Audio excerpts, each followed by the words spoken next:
دوستوں، بیداری قوم اس چینل میں آپ تمام کا استقبال ہے۔ دوستوں، آپ نے سنا ہوگا کہ بہت سارے شوہر بیویوں سے پریشان ہیں۔ بیویوں کے ستائے ہوئے شوہر کیا کرے؟ محمد رضی الاسلام کی لکھی ہوئی ایک تحریر آپ حضرات کو سنانے جا رہا ہوں۔ وہ کہتے ہیں کہ ایک صاحب کا فون آیا، آپ سے ملاقات کرنا چاہتا ہوں، ایک نجی معاملے میں مشورہ کرنا ہے۔ میں نے کہا تشریف لائیے۔ وہ آئے، گفتگو کرنے سے پہلے کچھ جھجکے، کچھ شرمائے، پھر بولنا شروع کیا تو وہ بولتے چلے گئے۔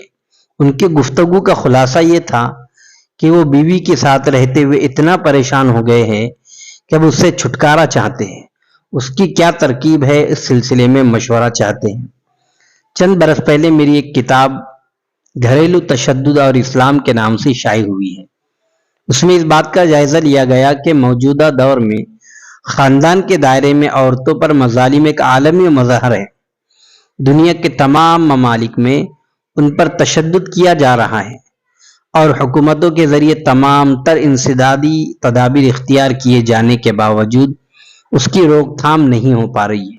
اس موقع پر مطالعے کے دوران مجھے معلوم ہوا تھا کہ تصویر کا دوسرا رخ بھی ہے۔ بہت سے شوہر بھی بیویوں کی طرف سے مظالم کے شکار ہیں۔ ایسے لوگوں کی مدد کے لیے کئی NGOs کام کر رہی ہیں، جن میں سے درج ذیل قابل غور ہے my nation hope foundation, save Indian family foundation.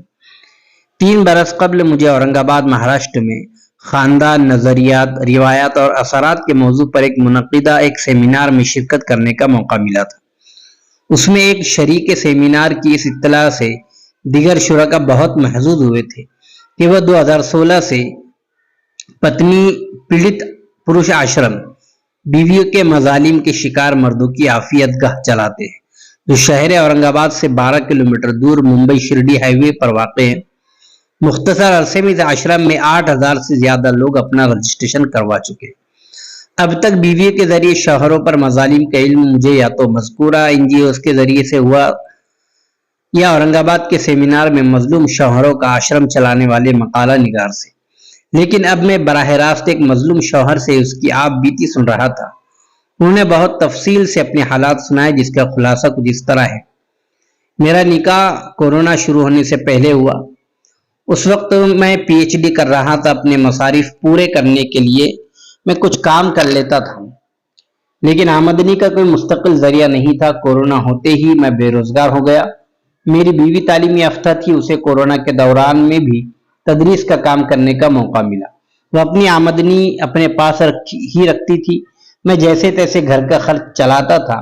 کبھی میرے پاس کچھ پیسے نہیں رہتے اور بیوی محسوس کر لیتی تو وہ مجھ سے دریافت کر کے کچھ رقم مجھے دے دیا کرتی تھی۔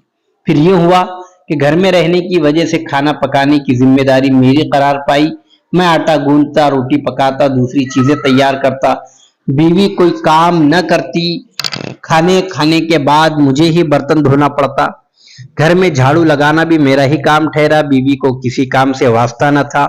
کچھ دنوں بعد مجھے محسوس ہونے لگا کہ میری بیوی کو میری صورت میں ایک فرما بردار نوکر مل گیا۔ اس احساس نے میری بیزاری میں اضافہ کیا اور گھر میں تو میں ہونے لگی۔ بیوی نے ذرا بھی لحاظ نہ کیا۔ ایک بار میں نے اس پر ہاتھ اٹھا دیا تو اس نے پلٹ کر جواب دیا اور میری پٹائی کر دی۔ ایک بار بیوی نے کشمیر گھومنے کی خواہش کی، میں نے منع کر دیا۔ اس نے تنہا ٹکٹ بک کر لیا اور چلی گئی۔ 5 دن بعد واپس آئی۔ نکاح کے بعد یہ 5 دن میری زندگی کے سب سے زیادہ آرام دہ دن تھے، جن میں ہر طرح کے ٹینشن سے آزاد رہا۔ ادھر 6 ماہ سے بیوی اپنے میکے میں ہے۔ اب میرے دل میں بیوی سے ذرا بھی محبت باقی نہیں رہ گئی۔ اس کی میرے پاس موجودگی میرے لیے اذیت کا سبب اور اس کی مجھ سے دوری میرے لیے راحت کا باعث بنتی ہے۔ میں اس سے نجات حاصل کرنا چاہتا ہوں، کیا کروں؟ موصوف کی یہ باتیں میرے لیے بڑی حیرت اور صدمے کا باعث تھی۔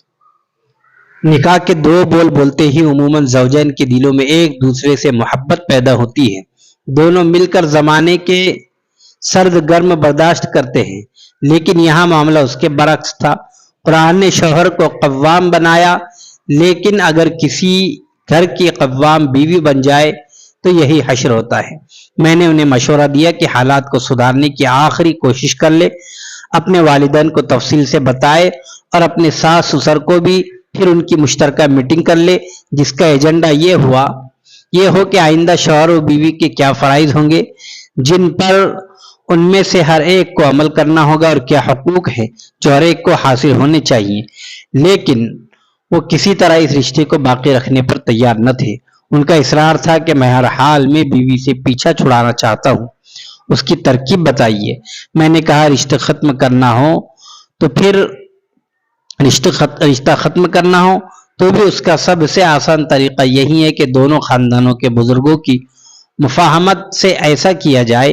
اگر آپ کے جذبات میں آ کر طلاق دے دیں گے تو اس کا امکان ہے کہ دوسرا فریق پولیس اسٹیشن میں رپورٹ یا ملکی عدالت میں مقدمہ دائر کر دے، جس کی وجہ سے آپ کو چکر کاٹنے پڑے، بھاری مصارف برداشت کرنے پر مجبور ہو اور برسوں رشتہ ختم نہیں ہونے پائے۔ اس لیے دانش مندی اسی میں ہے کہ اہل خاندان کو اعتماد میں لے کر طلاق یا خلا کے ذریعے رشتہ ختم کرنے کی کوشش کرے۔ آپ حضرات کی اس بارے میں کیا رائے ہے؟ کمنٹ باکس میں ضرور لکھیں۔